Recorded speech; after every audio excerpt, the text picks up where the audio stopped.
Today is May the 22nd, 2019. Welcome to the Personal Computer Show. I'm Hank Key and my colleague is Joe King. Do you know who has your personal data? Do you know how Facebook, Google, and Amazon are using your personal data? Is that product you bought from Amazon a counterfeit? You should find out. Our website is pcradioshow.org. We can be heard each Wednesday at 6 p.m. Eastern Time on prn.fm, streaming on the internet, as well as on various podcast hosting sites. Podcasts of the programs available on prn.fm, on the internet, and pcradioshow.org. To listen to the live program on the telephone each Wednesday, it's 6 p.m. Eastern Time, and the number is 641-793-7091. For those who are listening to the program on demand, you can leave us a message with your question or comment to hank@pcradioshow.org. You can also reach us on the Google number 862-800-6805. That's 862-800-6805, and start your message with saying the Personal Computer Show, followed by your message.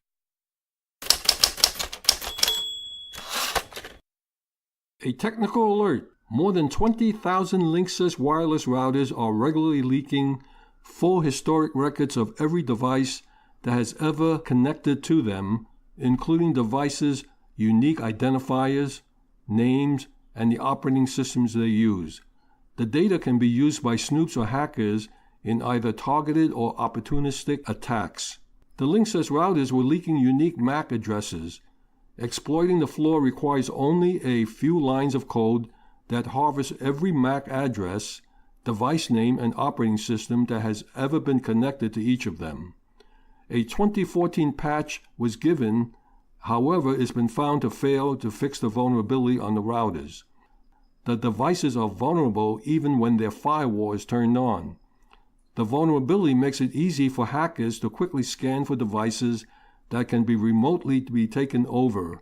Hackers can then obtain the Wi-Fi SSID password in plain text, change the DNS settings to send connected devices to malicious addresses, or carry out a range of other compromises. Independent researcher Troy Murch said the leak is the result of a flaw in almost 36 models of Linksys routers.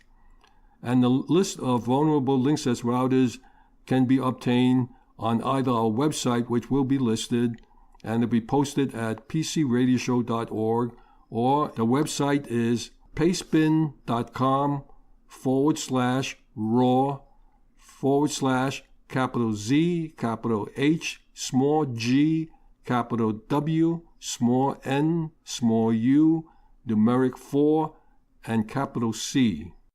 People using one of these devices would do well to test it if it's leaking device history to the internet even after installing the 2014 update.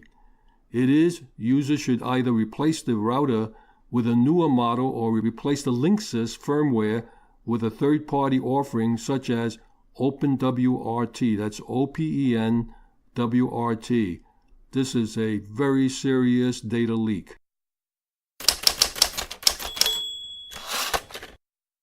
Microsoft is warning users of older versions of Windows to urgently apply a Windows update to protect against a potentially widespread attack. Microsoft has patched a critical remote code execution vulnerability in remote desktop services that exist in Windows XP, Windows 7, and server versions like Windows Server 2003, Windows Server 2008 Revision 2, and Windows Server 2008. Microsoft is taking the highly unusual approach of releasing patches for Windows XP and Windows Server 2003, even though both operating systems are out of support. Windows XP users will have to manually download the update from Microsoft's Update Catalog. This vulnerability is pre-authentication and requires no user interaction. In other words, the vulnerability is wormable, meaning that any future malware that exploits this vulnerability could propagate from vulnerable computer to vulnerable computer in a similar way as the WannaCry malware spread across the globe in 2017. Attackers will likely start making malware now that patches are out. Microsoft says it hasn't observed exploit of this vulnerability, but now that the patches are being released, it's only a matter of time before attackers reverse engineer Microsoft patches and create malware. Windows 8 and Windows 10 machines aren't affected by this vulnerability. Let me repeat that. Windows 8 and 10 machines are not affected by this vulnerability. Microsoft broke from its tradition of not supplying patches for Windows operating systems that are out of support back when thousands of computers in more than 100 countries were affected by malware known as WannaCry. The malware used flaws in old versions of Windows to encrypt computers and demand a $300 ransom before unlocking it. Microsoft is clearly keen to avoid another WannaCry. Forewarn, take heed.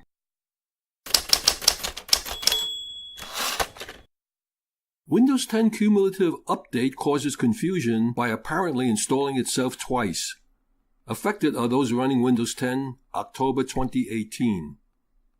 Some Windows 10 users have encountered a problem with Microsoft's latest round of cumulative updates for the operating system. Specifically, it's with KB 449441.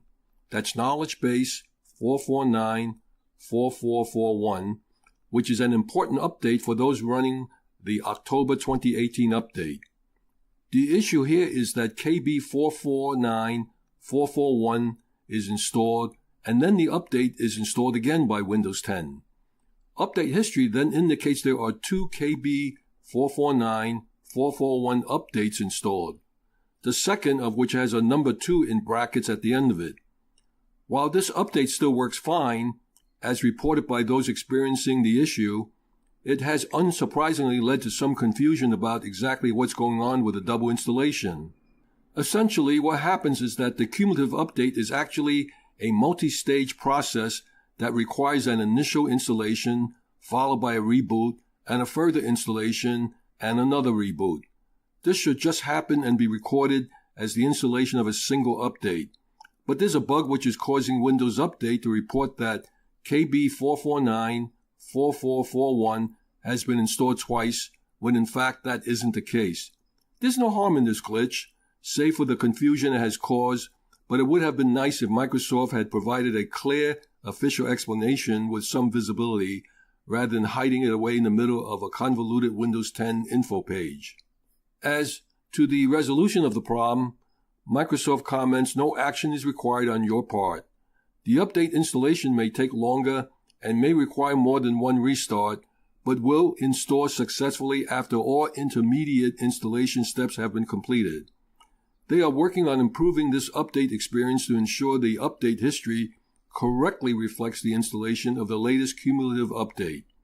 In other words, a fix should be in the pipeline to ensure that Windows Update history simply reports this cumulative update as a single entity, which has been installed. This is an important update, and that it's because it patches against what Microsoft described as a new subclass of speculative execution side channel vulnerabilities like Meltdown and Spectre. The latter is a fix designed to improve performance of Spectre Variant 2 mitigations, meaning that your PC hopefully won't be slowed down as much by said mitigations. So there are both important security and potential performance boosts in this cumulative update. So don't worry about it. It's in. It's okay.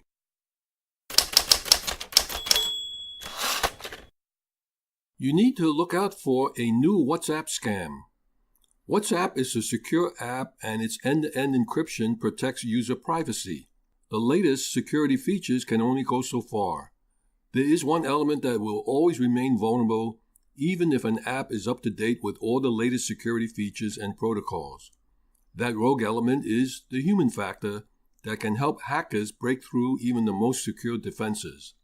You need to look out for this one, or you can fall victim to it. WhatsApp hackers are trying to trick users into clicking fake links that will lock and steal their accounts. This latest WhatsApp warning is coming out of the Middle East, where the Telecommunications Authority of the UAE has published a warning against this new type of scam. Unfortunate victims have seen their WhatsApp accounts completely hijacked with hackers then able to read their messages and even scarier, send messages on their behalf. The scams work by sending a link to users who've recently installed WhatsApp on a new phone. What normally happens is WhatsApp sends a verification code to the user in order to prove their identity. In this case, however, the scammers are sending the code, along with a link, to users as a text message and asking them to click the link to prove their identity. The problems arise for users when they click the link. If you click the fake link, you could lose your WhatsApp account. Whenever a user clicks the link, they confirm to WhatsApp that it is them, but if they do it via the hacker, this then authorizes a hacker to control the user's WhatsApp account and freezes them out. The warning from the UAE says mobile users should not share the verification code that is sent to them by SMS, otherwise their account will be compromised. Many WhatsApp accounts were hacked this way, and subscribers lost all their details. The scam has already claimed a lot of victims who no longer have control of their WhatsApp accounts. There are also reports that the scam has since been translated from Arabic into English and French, which means it's coming to the United States and Europe. You always need to be extremely careful when opening attachments and clicking links that you receive in messages, particularly when the message comes from somebody you don't know.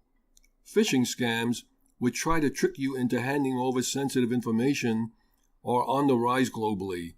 They've become increasingly sophisticated in recent times, meaning it is much harder now to spot scam attempts.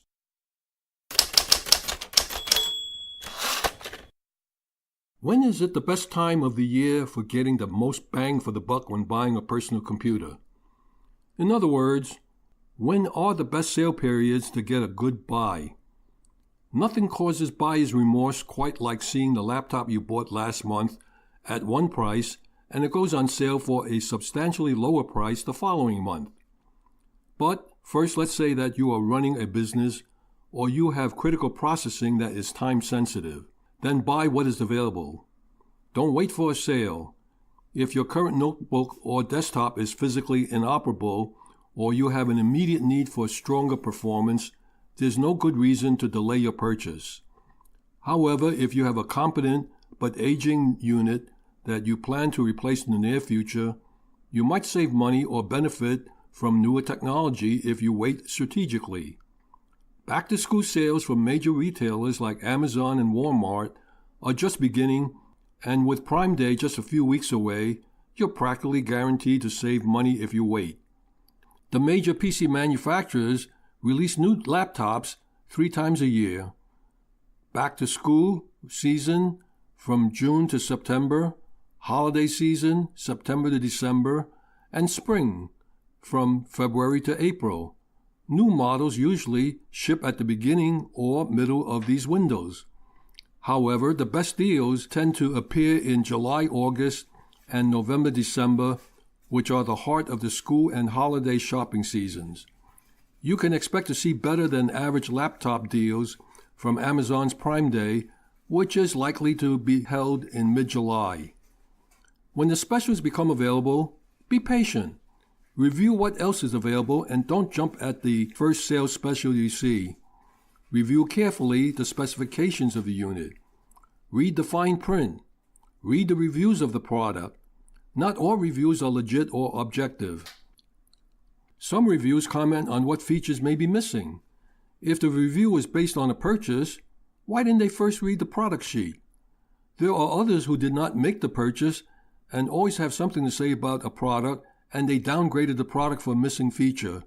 Hey, that's just a subjective review that may or may not be relative to what your needs are. There are 5 major big box consumer electronic outlets that I've dealt with. They are B&H, Best Buy, Fry's, Micro Center, and Newegg in alphabetical order. With the exception of Newegg, the others all have local brick and mortar outlets. This enables me to physically examine and purchase the product locally before purchase and pick up at the store without waiting all day for delivery. I try to support the local retailers first. The absence of any physical computer outlets to review a computer product does not make for an intelligent decision.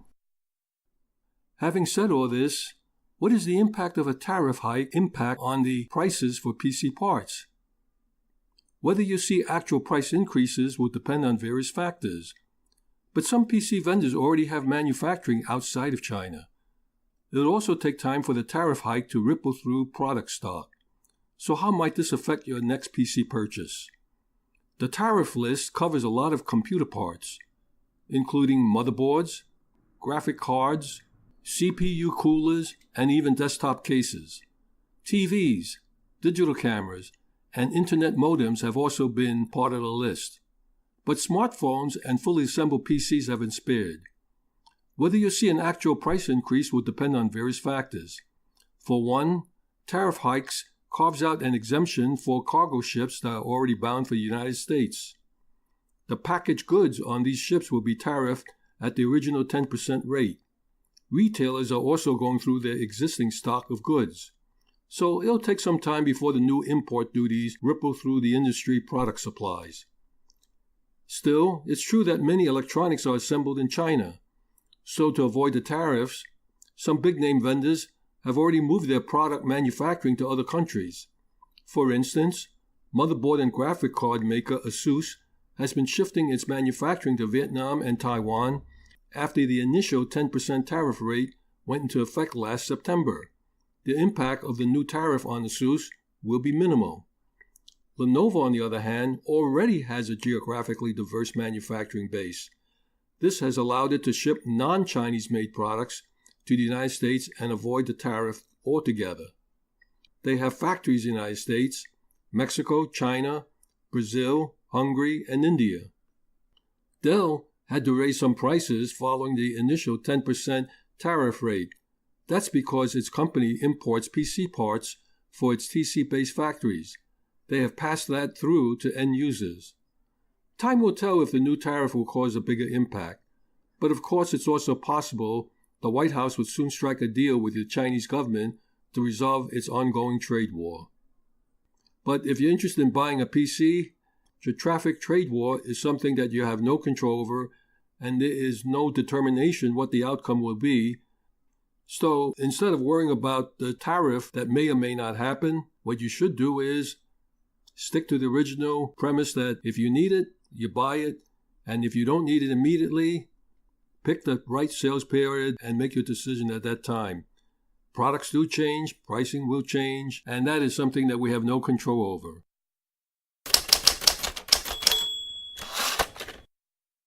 What countries have adopted Linux as their national operating system? There's China. China has a Chinese version of all popular web services. Baidu for Google, Weibo for Twitter, 51.com for Facebook. The list is endless. It's not surprising that China has its own operating system. It's Ubuntu Kylin. As the name suggests, Kylin is based on Ubuntu with extensive support for the Chinese language. The Chinese government adopted this in the year of 2013. Cuba has a national operating system, Nova, and is also based on Ubuntu. This version is based on Nova 2015 and aims to be lightweight in order to replace Windows XP on older hardware, and hence it would be using LXDE desktop environment. North Korea has its own national operating system, also based on Linux, and it goes by the name of Red Star OS. It is being developed since year 2002.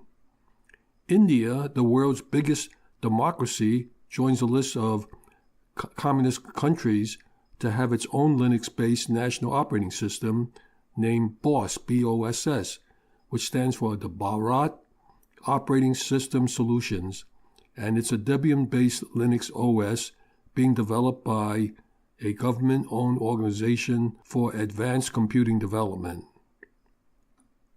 Then you have Indonesia. The Research Center for Informatics, Indonesian Institute of Sciences, has developed IGOS Nusantara Linux to promote Linux in Indonesia. It is constantly being developed together with the community and has several variants, including exclusive support for the Internet of Things. Turkey has launched Pardus, P-A-R-D-U-S Linux, back in 2005. It is developed by Turkish National Research Institute of Electronics and Cryptology in collaboration with Scientific and Technological Research Council of Turkey. And then there's a joint venture there by Russia and Iran. Both Russia and Iran were supposed to be working on their own national operating system based on Linux. But so far, there's no evidence of such an operating system being in use.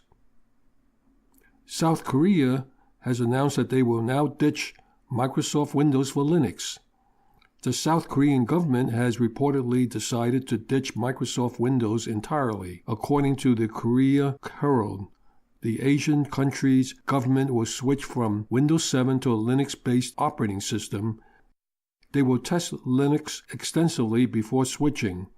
It is likely they will try various distributions before settling on just one.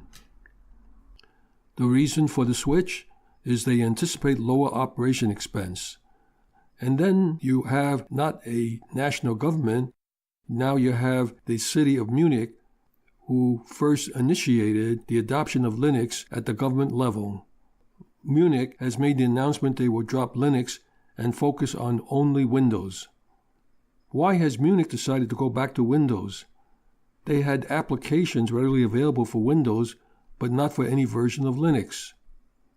The moral is, you select the operating system your applications are available, and not select an operating system and ask what applications are available.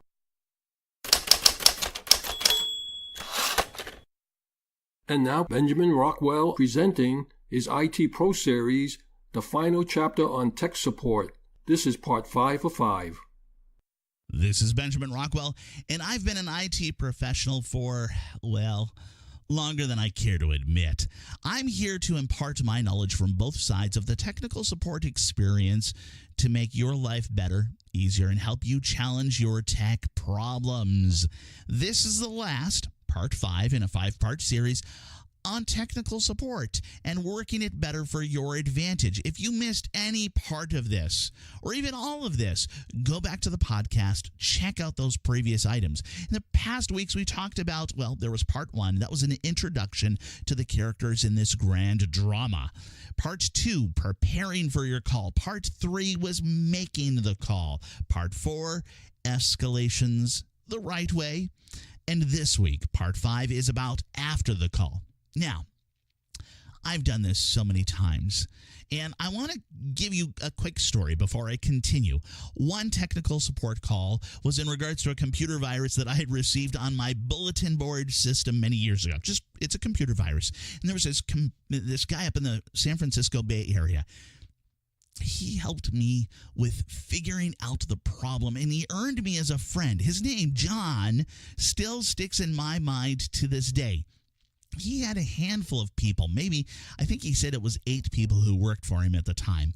His company has since been sold for millions upon millions of dollars, but John McAfee, yes, that guy, the man behind McAfee, really made my day, or rather late evening, back in about 1990. This is it.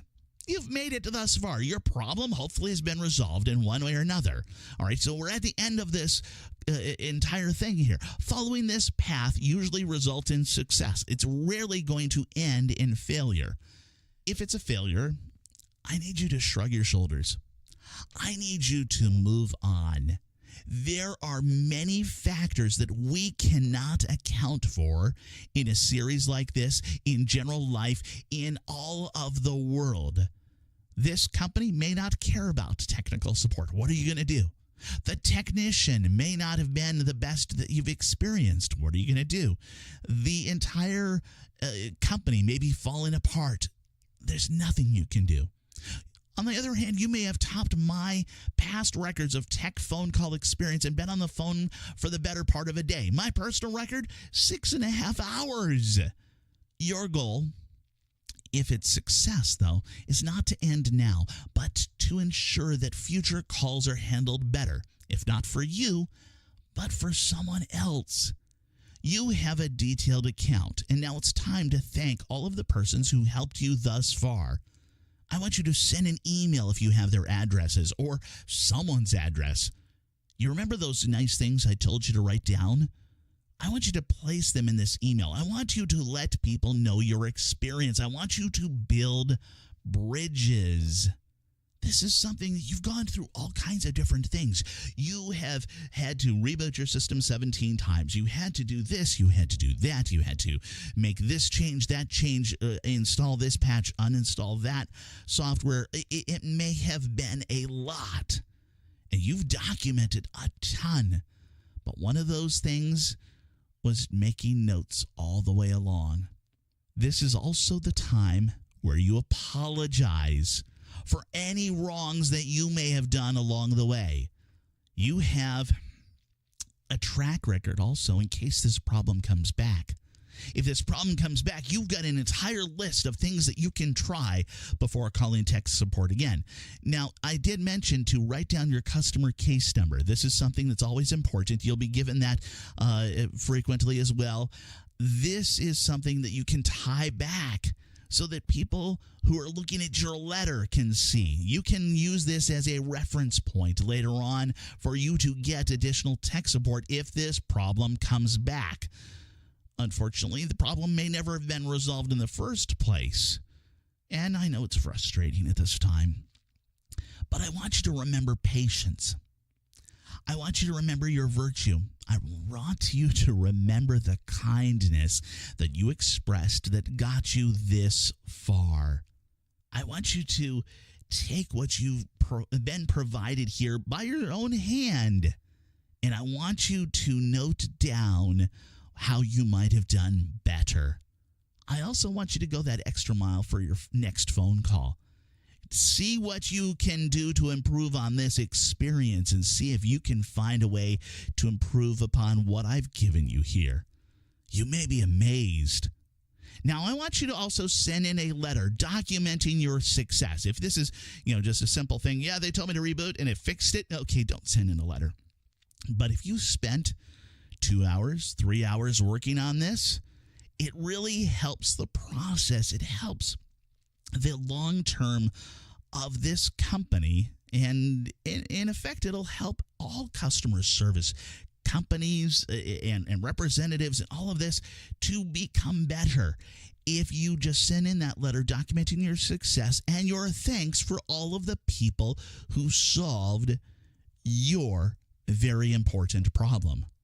And yeah, sure, they may ignore it, or they may put it up on the wall as one of their history of successes. It spreads the word. It helps them get better. It helps you feel better as long as you're being nice. Don't be mean. That John McAfee guy, I opened up talking about him this week. He may not remember me this many years later. I'm fairly sure he doesn't remember this guy who called in 1990 and said, hey, I'm having a problem with this particular virus. But you know what? I remember him. I remember my experience with him, not just because it was John McAfee, but just because he was going out of his way to help me. I want you to remember the technicians who helped you in your support call in that same way, with kindness of thought, with fondness for just a great experience. This is Benjamin Rockwell. Back to you, Hank. Thank you, Benjamin.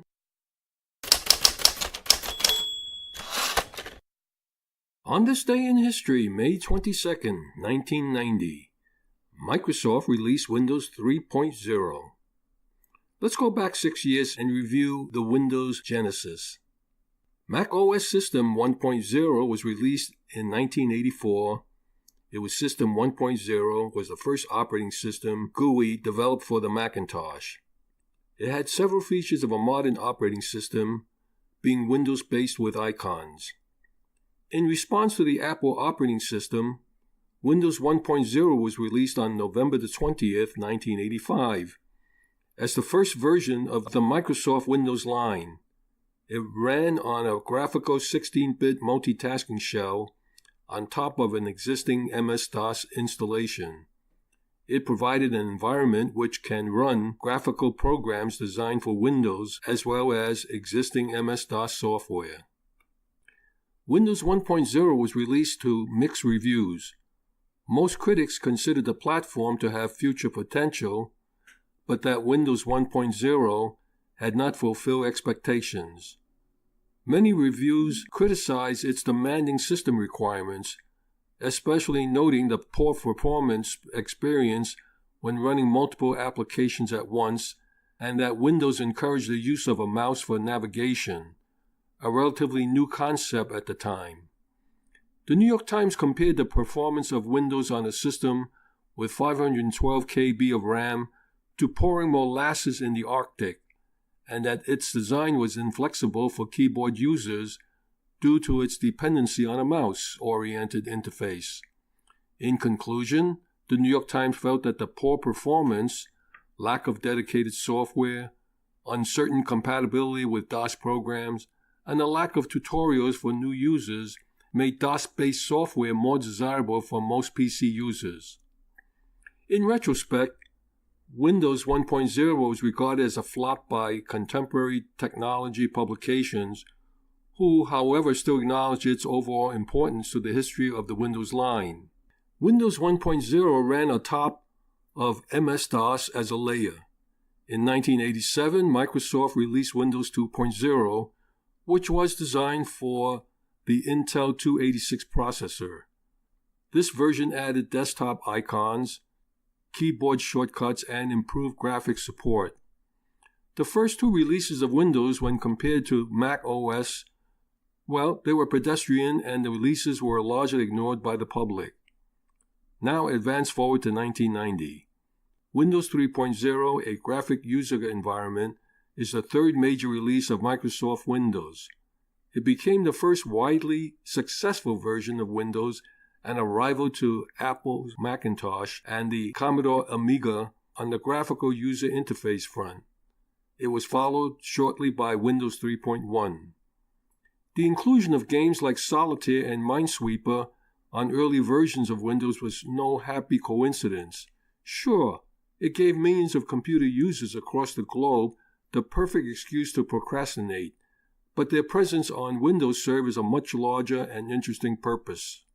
Though Apple brought the mouse mainstream when it introduced the Mac in 1984, the platform's relatively small market share meant that most computer users were still unfamiliar with the standard GUI. So when Microsoft introduced Windows 3.0 in 1990, it included Microsoft Solitaire as a fun way to get consumers accustomed to basic computer functions like dragging and dropping. Microsoft put Solitaire in Windows to soothe people intimidated by the operating system. Recall that for many users, Windows 3.0 represented an entirely new user interface environment with no command prompt in sight.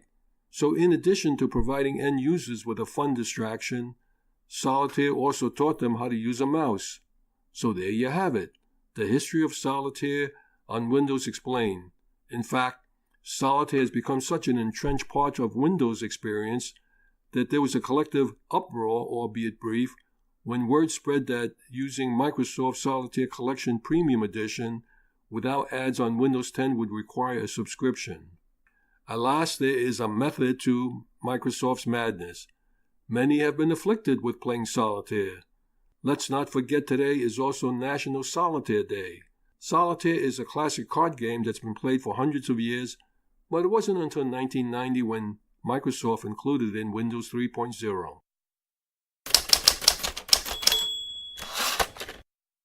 Prior to the advent of Windows 3.0, IBM OS/2 was intended to replace the older disk operating system DOS. This was back in 1987. IBM OS/2 was to be developed by IBM and Microsoft to operate the second-generation line of IBM personal computers, the PS2, or otherwise known as Personal Systems 2. OS/2 combined a new graphical user interface.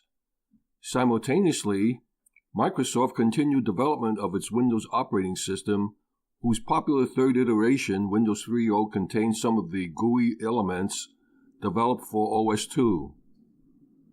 Despite later basing some Windows NT and Windows 95 developments on code written for IBM and OS/2, Microsoft soon discontinued development of further interface features for OS/2.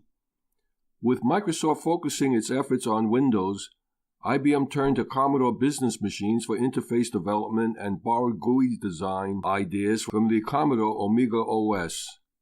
OS/2 was developed with a staff of 1,800 over 3 continents, with an emphasis of it being integral to an enterprise operating environment. After 7 years of development, in 1994, IBM introduced OS/2 Warp, which included many new features. OS/2, however, failed to acquire a share of the mass market. It survived in IBM-dominated niche markets such as ATM or automated teller machines, but the company halted production in 2005 and support in 2006. OS/2 support was released as open source, but Microsoft retains rights to some of the code, and the security of ATMs could be compromised. At the time, the battle was relevant in the very early 1990s. Microsoft was seen as the radical upstart with a friendlier operating system with better usability and a lower cost, whereas IBM had the reputation of the corporate culture and was no longer being viewed as the innovator. OS/2 early on also developed a reputation as a resource hog that would only run on expensive and powerful hardware. Microsoft also learned early on how to court the independent software developer community. No apps means no installed base, which means nobody else would write apps either, and therefore no virtual cycle. OS/2 never had a truly meaningful selection of general-purpose consumer apps, aside from ports of WordPerfect and Lotus 1-2-3. Once Microsoft put OS chips behind Windows, there were no more Microsoft apps for OS/2. You just can't be that late to the market, even with a good product, if you want to retain a healthy consumer app ecosystem. The lesson to be learned here is that people don't buy an operating system, they buy an application, and what their application runs on may be the operating system they're using. And the operating system is incidental to the application that's required to use it.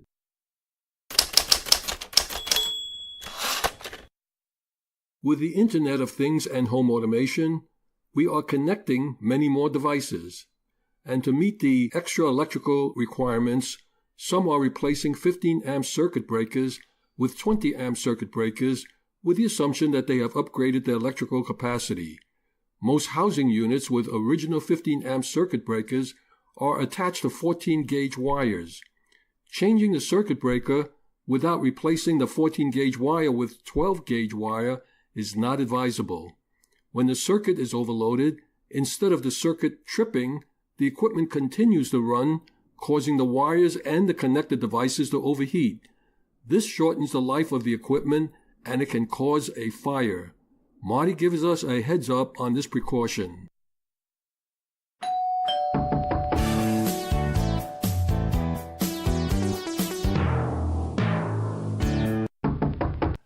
Sorry, I know the last time I said I would be talking about flooring this time, but I've got a meeting and I'm picking up a lot of new information about flooring technologies that I'll share with you in a week or two. Tonight, I want to wire you into things you'd rather not hear about, your house wiring, and what you can do about them.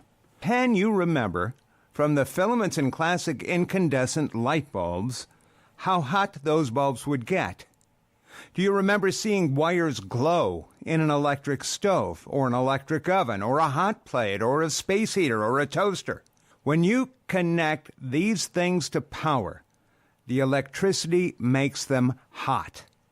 You've seen it, but maybe not all of it. By the time I finish this segment, see if you aren't surprised by what you learned here. But I'll start slowly so you can get a sense of how and why this stuff happens, what's behind these surprises.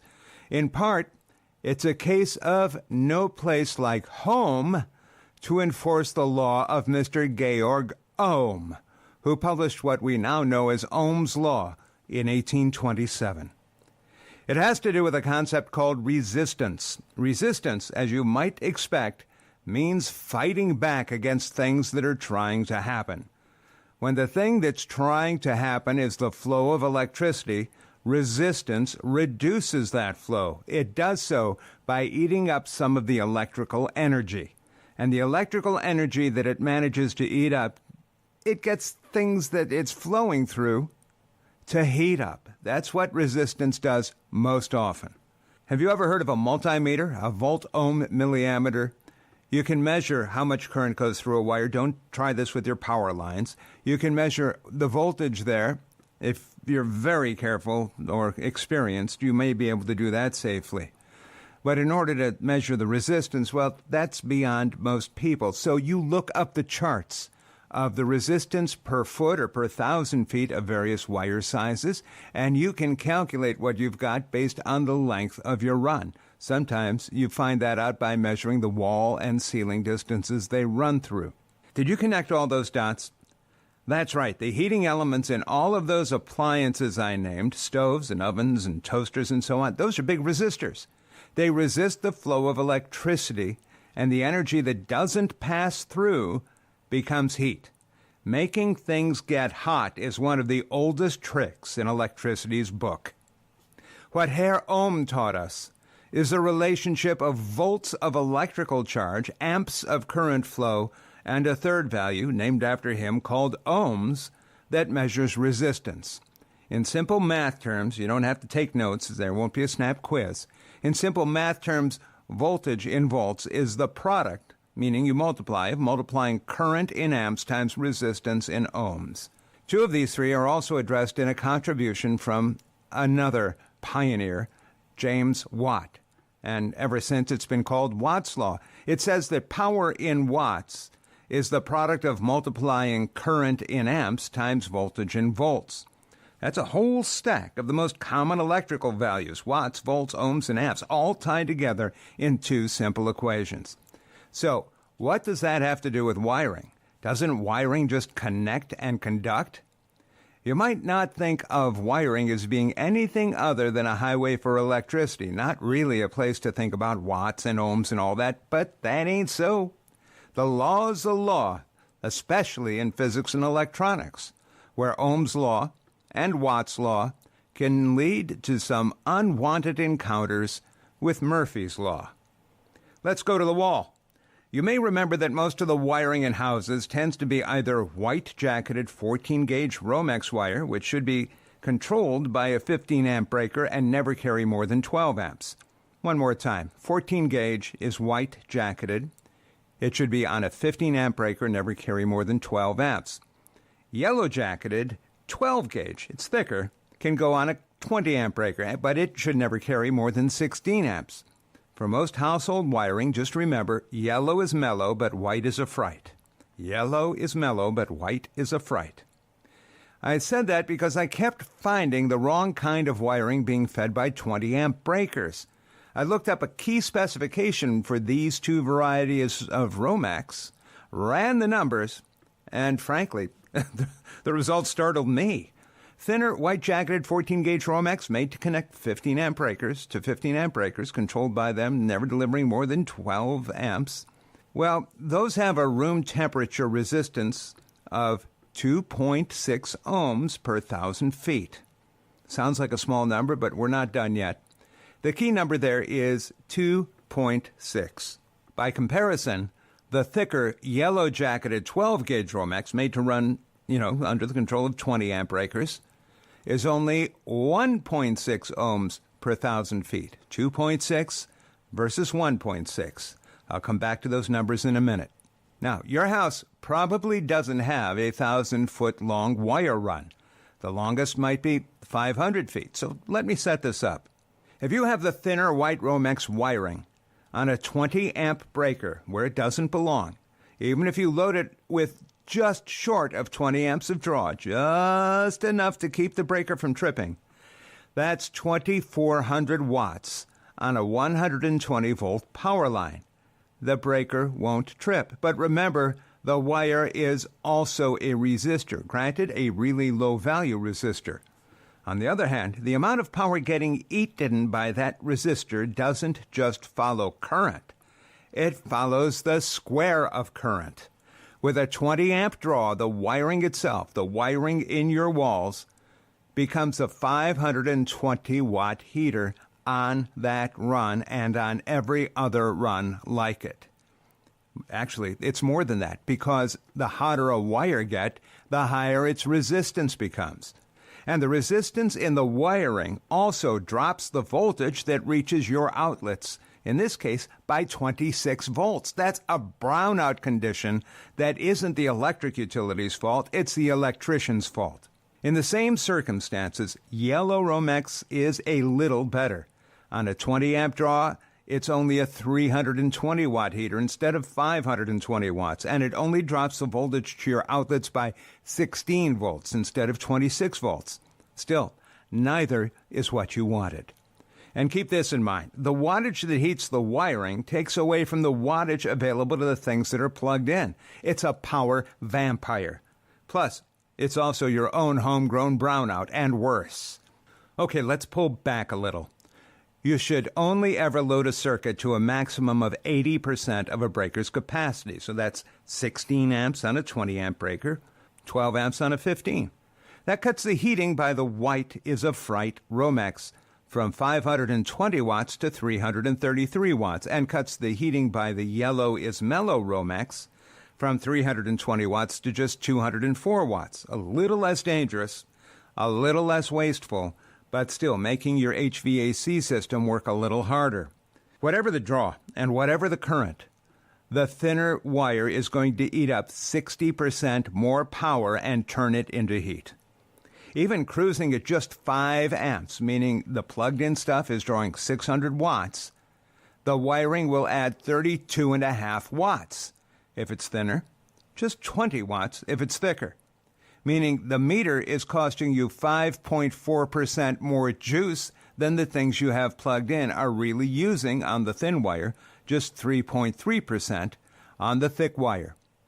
Too many numbers? Let's get to cases. The more current there is on any one line, the more your cost penalty rises. Things like stoves, heaters, hot water, hair dryers, those things can pull a lot of current. And that isn't plug by plug, it's for everything on the line that connects back to the breaker. Splitting it into more runs from more breakers can cut way down on the waste. Thicker wire everywhere brings a 10 to 15% drop in vampire power, becoming waste heat. It also means that if later you do have to plug something in that needs more power, you'll have the wiring to handle it. You'll have the reserve capacity. At my project house, almost every inch of wiring is the thicker Romex. It will heat up less, so it will be less of a burden on the air conditioning. And hey, it will also do less heating and drying along its run that can more quickly age those parts of a house. It will help slow the electric meter by 10 to 15%. It will keep the voltage at the outlets nearer the values that equipment expects to see. And it will give me the freedom to add more outlets without overburdening the run.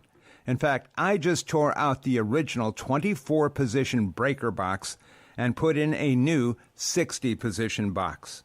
The old one had a lot of half-size breakers. The new one has all full-size breakers, and many of them are twinned where the electrician finds that appropriate. He also wired in my Total Protection Solutions brand Whole House Surge Protector. And he added 10 new wiring runs to the office and lab space, to the attic, to the equipment room, and to the basement utility areas. My bumper sticker for this is Run Light to Run Long. Got that? Run light to run long, meaning the less you load any one run, the longer the run can be, and the longer it can be trouble-free. Next time, my new office and test bench lab space take on the added role of being TV production studios for some new series that will start airing in July. How I'm shooting, my crazy collection of cameras, lighting, acoustics, I'm still straightening all of that out. And I've already begun shooting, but I think you may be interested in hearing about, at least, my shooting pains and what I'm doing to address them. Thank you, Marty.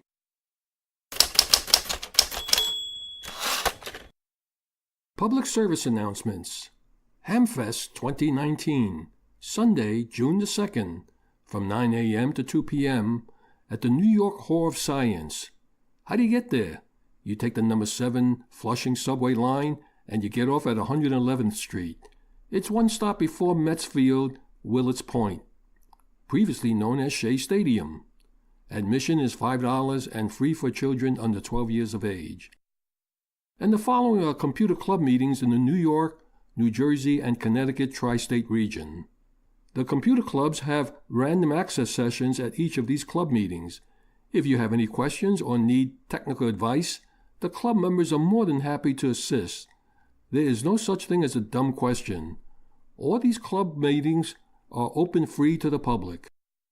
The Brookdale Computer Users Group will have a presentation on look back at the club's history and a personal journey. Thursday, May the 23rd. They meet in the Middletown Library Large Meeting Room at 55 New Monmouth Road in Middletown, New Jersey. The Princeton PC Users Group has their meeting on Tuesday, May the 28th. Meeting time is 7 p.m., and they meet at the Mercer County Library in Lawrenceville, New Jersey. Danbury Area Computer Society has their meeting on Tuesday, June the 4th. Meeting time is 7:30 p.m., and they meet at the Danbury Hackerspace, 158 Main Street, Danbury, Connecticut. Westchester PC User Group will have a presentation on Ada's driverless cars, Thursday, June the 6th. Meeting time is 7 p.m. at the Keller Williams Realty at 120 Bloomingdale Road, White Plains, New York. Amateur Computer Group of New Jersey has their meeting on Friday, June the 7th. They meet at 8 p.m., and they meet at the Scotch Plains Rescue Squad, 1916 Bartow Avenue in Scotch Plains, New Jersey. Computer Learning Center at Ewing has a presentation on Apple seeds and Apple devices, and it's Tuesday, June the 11th.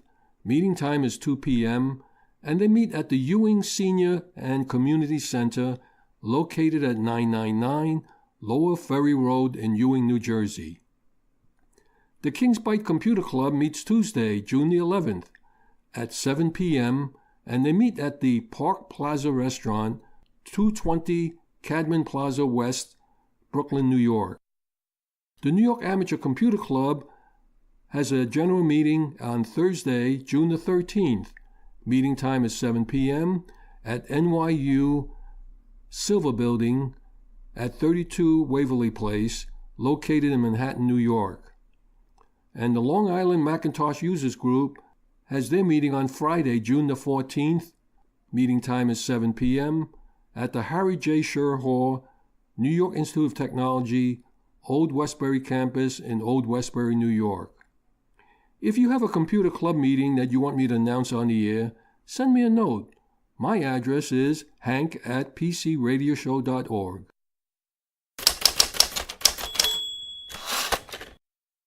Our website is pcradioshow.org. We can be heard each Wednesday at 6 p.m. Eastern Time on prn.fm on the Internet. If you have any questions for us or commentary on any of our feature segments, just send us your email address with your telephone number in which we can call you at a convenient hour for playback on the program. If you have any questions for us, just send us an email addressed to hank@pcradioshow.org. There's no such thing as a stupid question. In the meantime, stay in touch and remember to do regular backups. I'm Hank Key, and on behalf of Joe King and Michael Horowitz, we thank you for listening. Stay safe and healthy until we meet again, same time, same station next week.